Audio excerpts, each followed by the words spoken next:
You're listening to PetLifeRadio.com.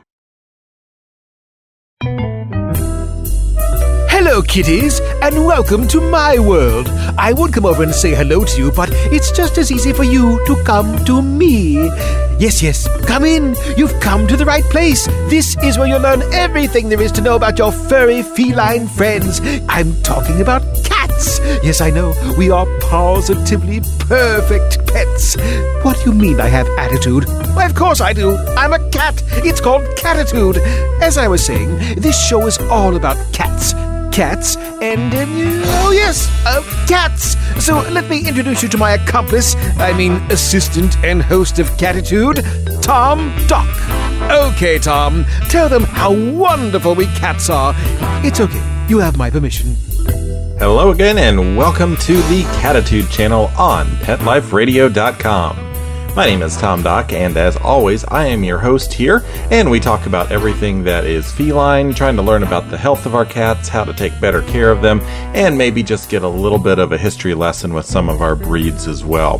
So we're going to jump right into our show today, and I realize I'm a little behind in the times, doing well on getting shows out, and then had some interruptions in my own life here, but we are back on track now in a new location and doing great. Want to have a shout out and say hi to Jade Cropley from Canada, who's been listening to Cattitude. She and her little kitty Mickey Mouser wrote me an email the other day, and Jade, I just wanted to say hi. It's a great picture of Mickey.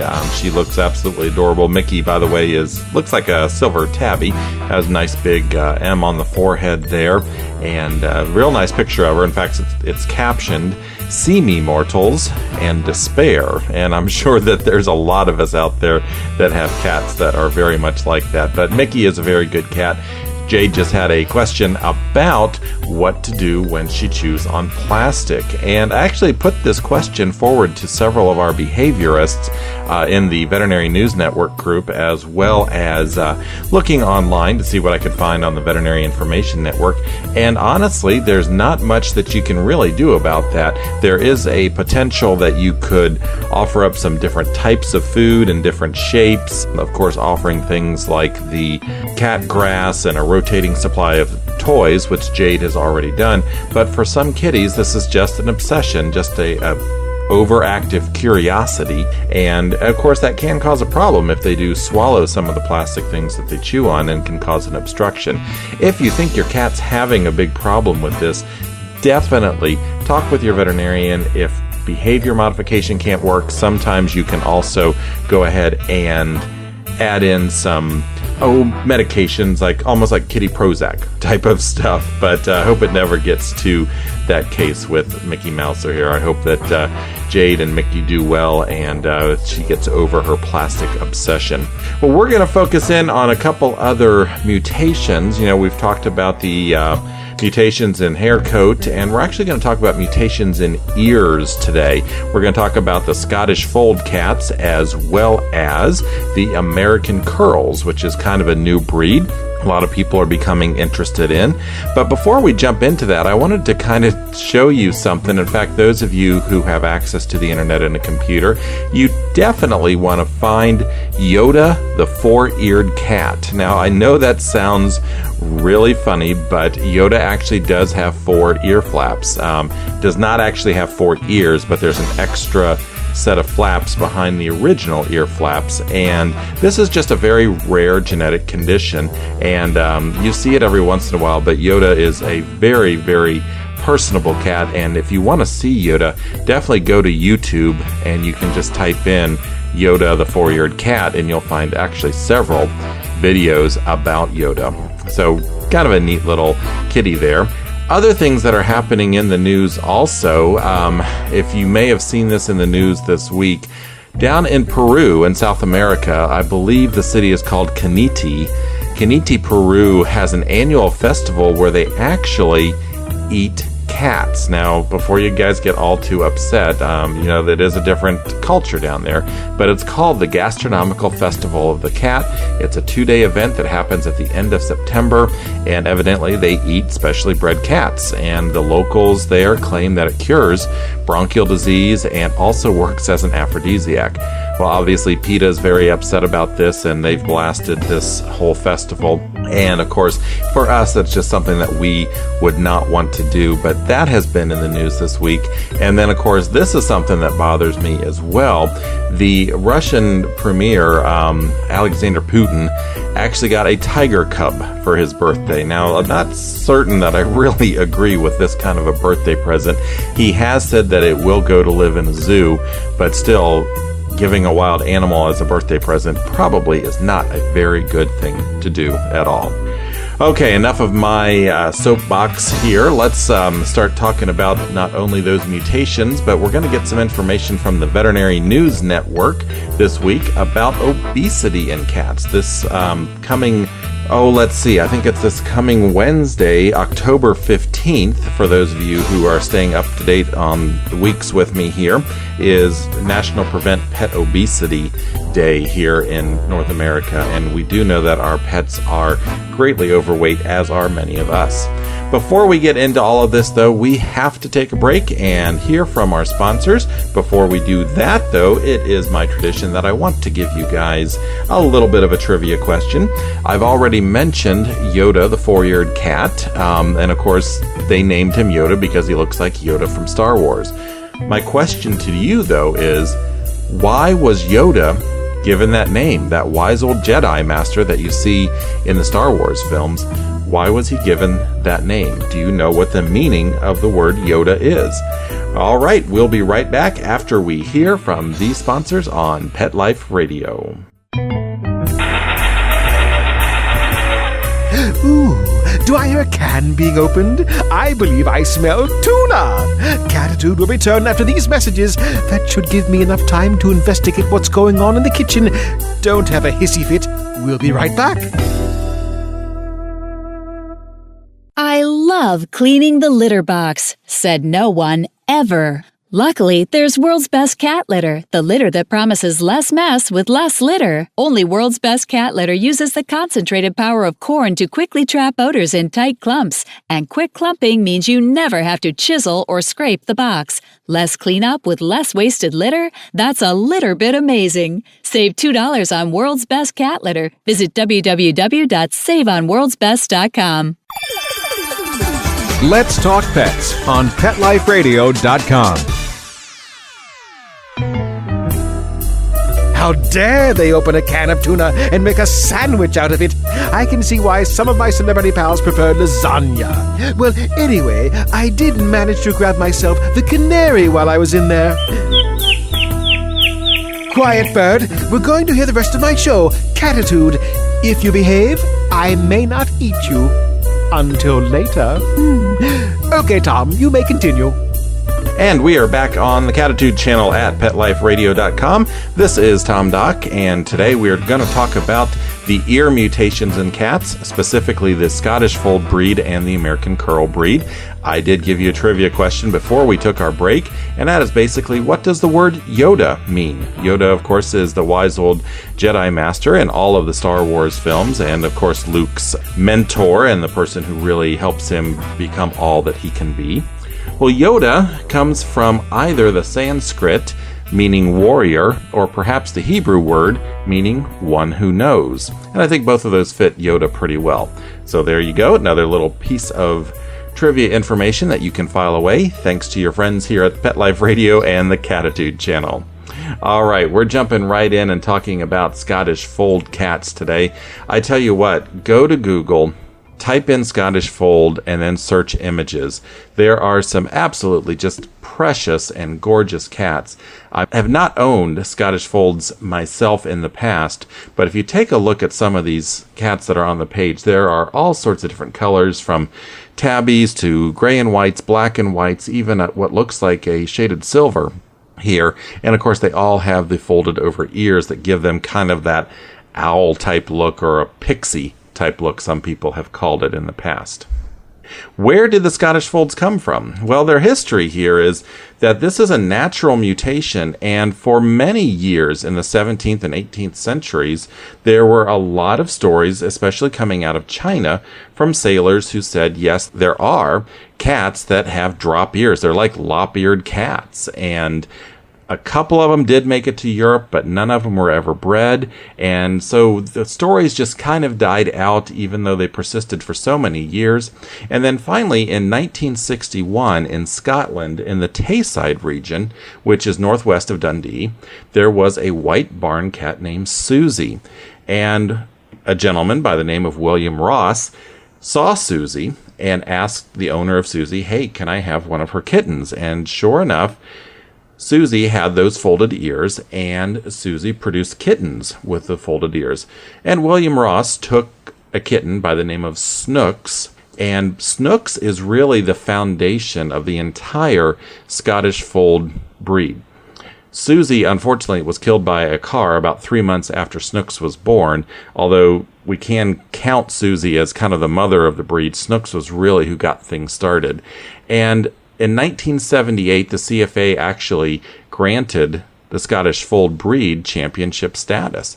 Now, this is a dominant mutation, and what that means, again, is if one cat has folded ears and it's bred to a cat without folded ears, most of your kittens are going to have folded ears unless they get that recessive gene from both parents.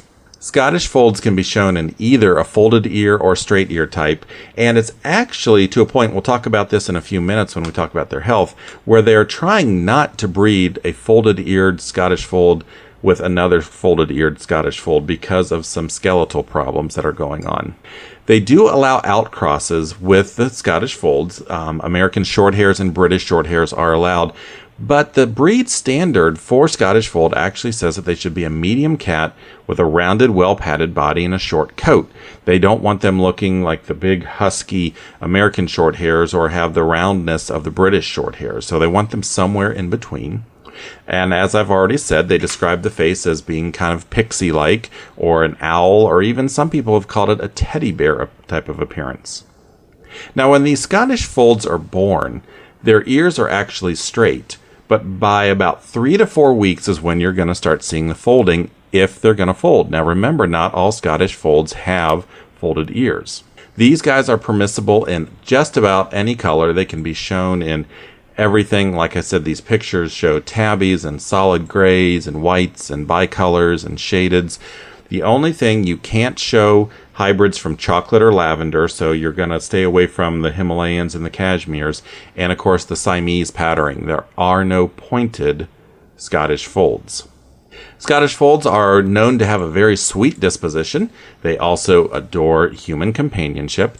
They seem to be a very quiet cat, not very vocal, and from the veterinary practice that I've worked at in the past, we did have a few Scottish Folds, and I would have to really agree with that, where some cats get very loud and vocal and demanding of attention in the veterinary practice. Scottish Folds are just generally always very quiet, and they seem to be very adaptable to lots of situations, whether you're a single person living in an apartment or someone with a large family and dogs and other cats. The Scottish Folds seem to get along very, very well. And again, if you go to the CFA website, cfa.org, you can see some more pictures, and there's a very pretty blue mackerel tabby and white Scottish Fold. It's a long-haired male, and let's see, his name is a Mystery Magical Powers, or Pow Ears is what it actually looks like. And again, there's several very pretty cats on here. The second best of breed short hair is a tabby Scottish Fold, and her name, let's see, Lucy Lapislazuli of RK Gems, and that's just a real pretty patched tabby, and that's one of my favorite type of appearances for a cat. Now, I did mention that they do have some health problems. Now, these cats have used British Shorthairs in their background, in their outcrossing, and British Shorthairs, if you recall from several shows ago, are also related to the Persian cats, and so you're gonna probably see some polycystic kidney disease so in these cats, in the Scottish Folds. Now remember, there is a genetic test available, and if your cat does test positive for this polycystic kidney disease, you do not want to breed that cat. You don't want to perpetuate this kind of problem because it causes the big stones to form in the kidneys, and it's very, very painful. I mentioned earlier that there was a problem when you breed a folded-eared Scottish Fold to another folded-eared Scottish Fold, and it's actually called osteochondritis, other names like osteodystrophy. This is where the cat will get a lameness, a reluctance to jump, a very stiff gait to it, and actually their joints almost seem to lock up. And they don't know the mechanism at this point in time, but they do know that generally it's only when you get the folded ears bred together. And so most Scottish Fold breeders are moving away from that, and hopefully we'll see this terrible disease go away. They seem to also have some heart problems, some cardiomyopathy, which is any disease of the heart muscle. So you want to watch out for those things too. Definitely research your breeders before you go out and buy this wonderful, adorable cat, this Scottish Fold. I think that you'll just fall in love with the face. If you liked that round face like the British Shorthairs or the Persians, you're definitely going to like this face too, especially with those ears folded down. Okay, well, that's a little bit about the Scottish Folds. We also need to talk about American Curls. Now, the American Curl is a cat that was actually developed and found here in the United States very, very recent, back in June of 1981 in Lakewood, California. Basically, a gentleman walked home, saw two kittens sitting on his front walkway, and told his then 7-month pregnant wife, hey, there's two stray kittens outside. They look really hungry, but let's not feed them because then they'll hang around. Well, the wife decided that she wanted to go ahead and feed them, and they named the cats. One was Shulamith and one was Panda. Panda was a black and white medium-haired, and Shulamith was a little female black long-haired. But the thing was, they both had ears that curled back. Unlike the Scottish Folds that curl down, these actually curl back away from the head. Now, Panda disappeared not too long after they started feeding these two kittens, but Shulamith did stay around and actually had several litters, all of which started showing these curled ears. Now, very quickly, this was accepted for CFA registration in 1986 and actually was available for championship status in 1993. And again, like Scottish Folds, this is a dominant gene, so cats who have this are going to pass this on. But what is interesting to me about the American Curls is they are still allowing a lot of outcrossing with other cats, but they do not allow outcrossing with purebred cats. They only want domestic cats as outcrosses. And I think this is very interesting because obviously it's going to give the cat breed more of a hybrid vigor. And in fact, these guys don't have any noted health problems at all because of this intense outcrossing. There is both a long and short-haired variety, and like the Scottish Folds, they're going to be born with straight ears. But within a couple days, usually 2 to 7, they're going to go ahead and start curling away from the head, and it kind of curls and uncurls, relaxes, tightens back up to a permanent set at about 4 months of age. Now, these cats have kind of a modified wedge head. They shouldn't look like an American Shorthair. Again, remember, we're only using domestic cats as outcrosses. You're not going to see a lot of breeding of American Curl to American Curl right now. But the outcrosses will be discontinued in 2 years, in 2010. Then they're only going to allow the purebred American Curls to be bred with purebred American Curls. As far as personality goes, these guys are described as being very childlike, not wanting to grow up. In fact, they've even been called the Peter Pan of the catdom. They seem to want to be helpful.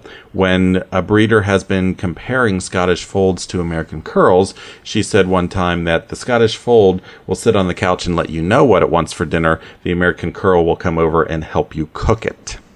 These guys are also very creative and playful, and evidently one of their most endearing traits is head bumping, which is their way of saying hello or just, I want to make sure that you're there.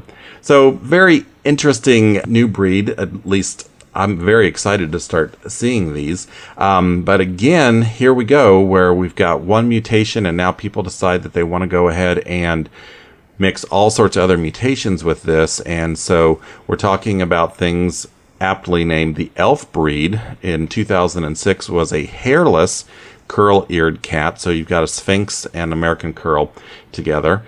I don't know much about them. There's also half-elves, which are the furred elves. There's dwelfs, which I guess are kind of a dwarf, but they add the munchkin, so the short legs. My gosh, I tell you, some of this stuff is just going to get really out of control at some point in time, and we're going to have some very, very sick and messed up cats.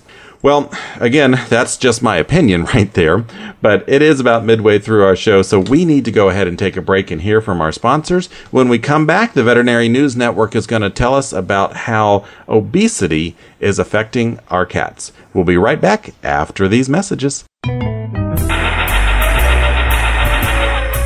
Ooh, do I hear a can being opened? I believe I smell tuna. Cattitude will return after these messages. That should give me enough time to investigate what's going on in the kitchen.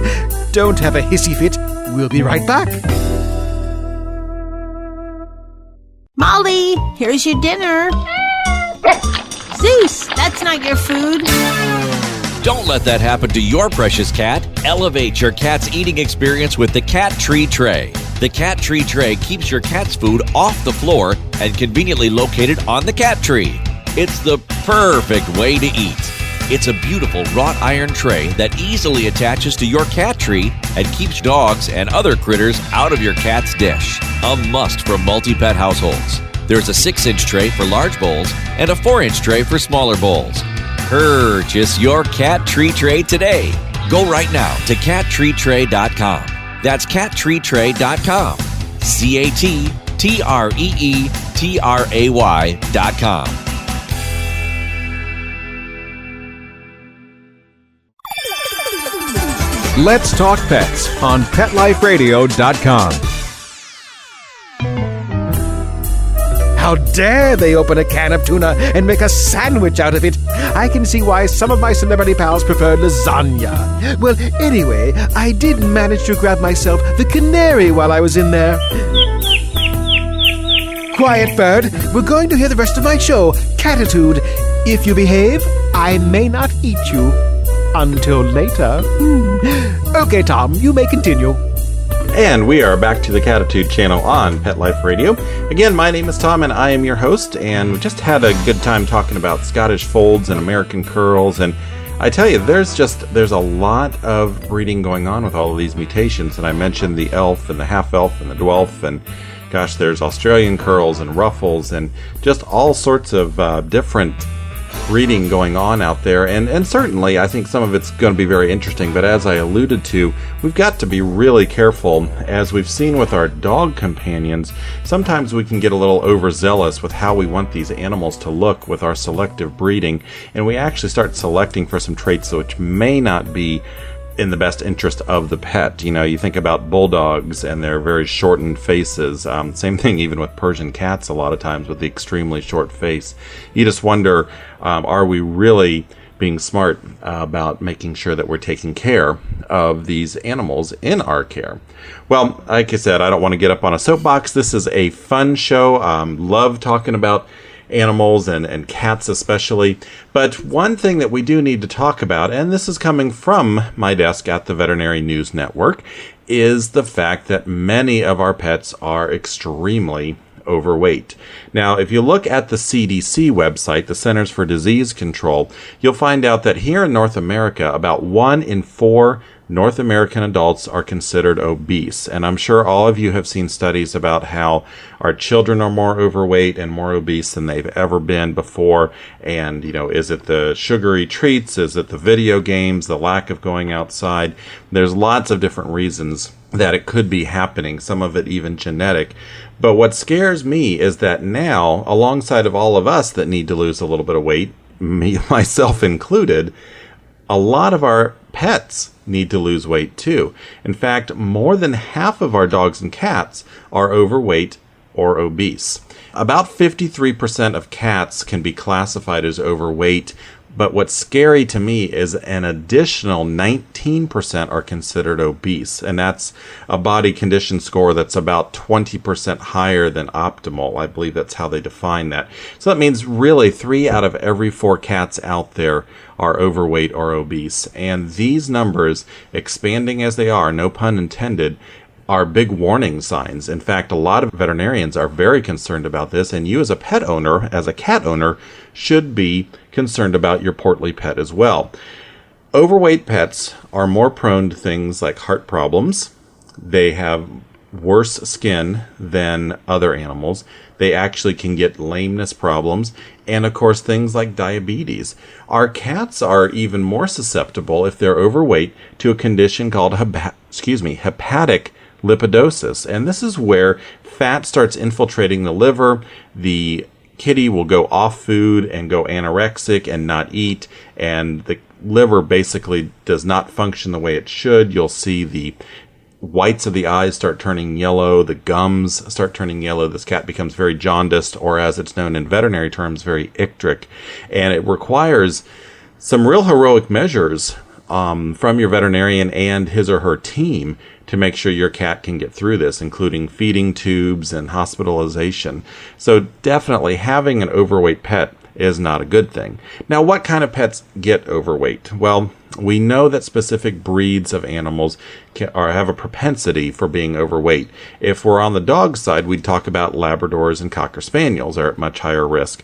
But it seems that our purebred cats actually tend to be leaner than their non-purebred cousins. So if you're a person who has a domestic short hair or domestic long hair, that cat is at higher risk for being overweight or obese than the purebred cats. People a lot of times will ask me also, well, how about spaying and neutering? Doesn't that make them fat? Kind of a catch-22 there. Yes, if you spay or neuter your pet, you're going to reduce the need that animal has for an intake of calories. In other words, their metabolism is going to slow down, and the energy that they need to maintain themselves is going to decrease. So fewer calories need to go in. Unfortunately, we tend to keep feeding them just like they were intact or they were not spayed or neutered, and that tends to make them overweight at that point in time. A lot of us too, and I am guilty of this, and I promised a good friend of mine out in Colorado when I was visiting out there this week that I'm going to change this.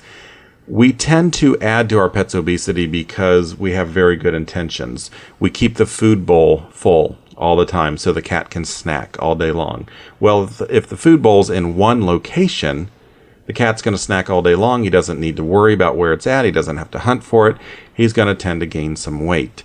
And so a lot of animals are getting really twice as much as they really need each day. And if you think about it, if your family is like mine, nobody wants to see that food bowl empty, especially my cat's going to get right in your face if the food bowl's empty. And so they're going to continue to fill it up. And so, again, our animals are getting more food than they actually need. So really, one person should be in charge of feeding the pet. Now, I mentioned all of these health problems that our pets can have. Lameness problems. An overweight animal is more likely to tear their cruciate ligament. And yes, that happens in cats too, as well as dogs. They're going to have more problems with arthritis. And if they're overweight, it's going to cause more of a problem for their lifestyle if they have arthritis. Interesting study came down actually from Purina, and this happened, I think the study completed about 3 or 4 years ago. But they looked at Labradors, and they set them up into two different groups. One group of Labs was allowed to eat all they wanted, so they were free-fed all the time. This second group was fed 75% of what the original group, the control group, was fed. And they kept these dogs for about 14 years. I think the longest lived one ended up being 14, maybe 16 years old, but the study ran about 14 years. And what they found out was pets who free feed, in other words, if you always have food down available for them, live an average of 2 years less than pets who have a limited caloric intake. 2 years. That's absolutely amazing to me that free feeding your dog or even free feeding your cat could shorten their lifespan by that much. It's just very scary. So what can we do about this? Well, first of all, you've got to have a good open dialogue with your veterinarian about the pet's weight. You can't be embarrassed. You can't be shy about it. Even if you have a few extra pounds yourself, you can't get mad if your veterinarian says, hey, your little kitty here is overweight and it's going to cause a problem, okay? We tend to overlove our pets and we show our love with food, whether it's too much of their normal food or too much of the tasty stuff we give them off the table. We're showing too much love to them, and that's what's causing them to get overweight. Go to your veterinarian, have a good physical exam done. I've told you many, many times how important that is. Twice a year, get a good physical exam done. Then get some blood work done. Now, luckily, our cats don't tend to have a disease like hypothyroidism in dogs. Hypothyroidism can actually make them gain weight. Our kitties get hyperthyroidism, in which the thyroid gland is overactive and they tend to lose weight, burn weight off a lot faster. But still, having that blood work done can help your veterinarian tailor the treatment protocol to get your cat down to a good weight. You want to devise a diet plan with your veterinarian too. Now please, whatever you do, don't just feed less of the same food. A lot of people think if they go out and they buy a grocery store brand of food and they just put, say, half of the recommended amount in the bowl, the cat's going to lose weight. Well, what you got to keep in mind is those recommended amounts include the amount of nutrients, like the vitamins and the proteins and the fats that the cat needs to survive on a daily basis. And if you cut that in half, you're going to cut things like the vitamins, the proteins, and the carbohydrates and the fats in half as well, and that is not good for your cat. So definitely talk with your veterinarian, find out what they would recommend for a good diet food, whether it's a light food that you buy from the grocery store, or in some cases you might have to go to a prescription diet, and those will work. A lot of these diets are going to be higher in fiber, and that means that your kitty box is going to get fuller a little bit faster, but that's just part of the success that you need to see. Fiber is going to make the cat feel a lot more full, and therefore they're going to eat less, and that's really what we want to see with our cats to help them start losing weight. Also, don't just put the food down in a bowl once a day and walk away from it. As I said, cats are grazers. They tend to eat all day long. Even us, humans, shouldn't have one big meal a day. Digestion is work, so if we eat several small meals a day, we can actually lose weight more easily than eating just one large meal a day. And the same thing holds true for our feline friends as well. So what I'm doing with my cat, with Vulcan, because he is extremely overweight, and now that I'm in my new house and we've got 2 stories and lots of stairs and places, I'm buying some more food bowls, and I'm taking his daily ration of food and I'm splitting it up into these different bowls. So now he has to go out and actually hunt for his food. And I'm putting some of them at floor level, some up along a half wall, so he has to jump up and get it. And of course, put some upstairs where he has to go up and down the stairs to get at the food.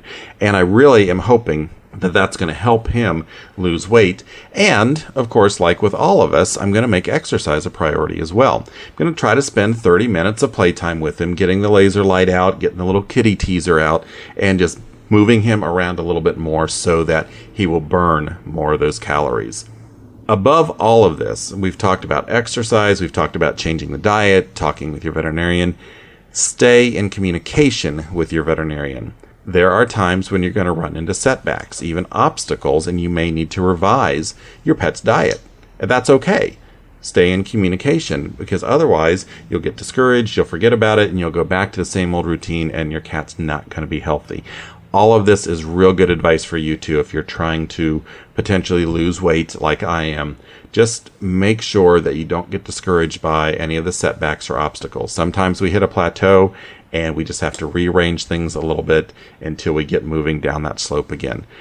When you do things like this, you are going to add years to your life of your pet, and that's going to add life to your years. We talk about that all the time. If we can add years to our pet's life, they're going to add life to our years. Well, that's about it for today. Again, I've had a wonderful time talking with all of you. Next week, I think we're going to try to finish up the bodily mutations of cats. I hate saying that, but there's a few other breeds out there that we've been doing things like the Munchkins that have the short legs and a few others that we should probably talk about. And then we'll finish up the 41 breeds that the CFA recognizes. We've still got to talk about Turkish cats, and we've got to talk about some of the long-haired breeds like the Balinese, talk about some of the more rare breeds like the Chartreux and the Russian Blue. So all of those are going to be coming up on shows. And of course, as always, switch over to the Pet Doctor when you get a chance. My good friend, Dr. Bernadine Cruz, is the Pet Doctor here on Pet Life Radio. And she has a lot of great advice, not only for cats, but for dogs and many other pets that you might have. I know a lot of you are living in mixed households out there. And if you get a chance, drop us a line here at tom@petliferadio.com. Again, tom@petliferadio.com. I do try to answer all of my email as quickly as can, and I also will give a little shout out to you on the radio. Send us pictures of your kitty cats, let us know how they're doing, and just be out there, have fun, love your cats, and happy purrs to all of you. For Pet Life Radio, I'm Tom Doc, and we'll see you soon. Bye-bye now. Want to know what cats like to eat for breakfast? Mice Krispies, of course. Learn everything there is to know about cats on Cattitude with your host, Tom Doc. Each week, we'll spotlight a cool cat breed, give up-to-date advice on cat health, and check out spiffy new cat products. So curl up on the couch every week for a perfectly enjoyable time on Cattitude. Every week on demand, only on PetLifeRadio.com.